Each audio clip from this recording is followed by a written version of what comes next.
300 আসনে প্রার্থী দেওয়ার প্রস্তুতি নিচ্ছে জাতীয় নাগরিক পার্টি। ঈদের পরই নিবন্ধনের জন্য যাচ্ছে ইসিতে।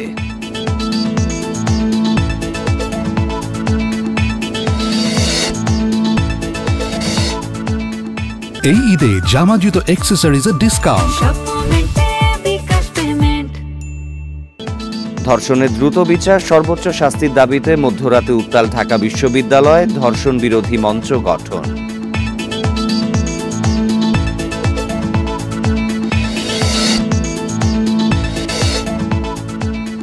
টাঙ্গাইলে দখলমুক্ত হল সাবেক এমপির বাড়ি, মানসিক ভারসাম্যহীনদের আশ্রম বানিয়েছিলেন এক সমন্বয়ক।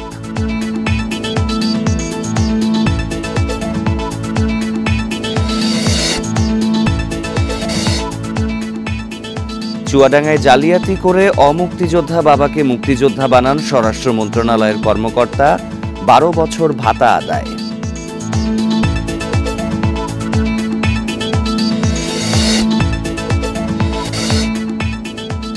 রাজনৈতিক অস্থিরতার প্রভাব কাটিয়ে স্বাভাবিক হচ্ছে চট্টগ্রাম বন্দর, বেড়েছে আমদানি রপ্তানি।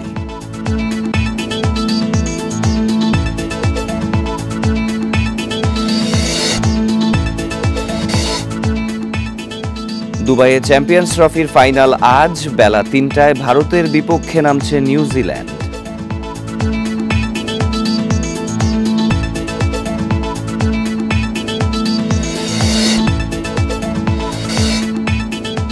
এবং ইংলিশ প্রিমিয়ার লিগে আবারও হোঁচট খেল ম্যানচেস্টার সিটি, নটিংহ্যাম ফরেস্টের কাছে হারল 1-0 গোলে।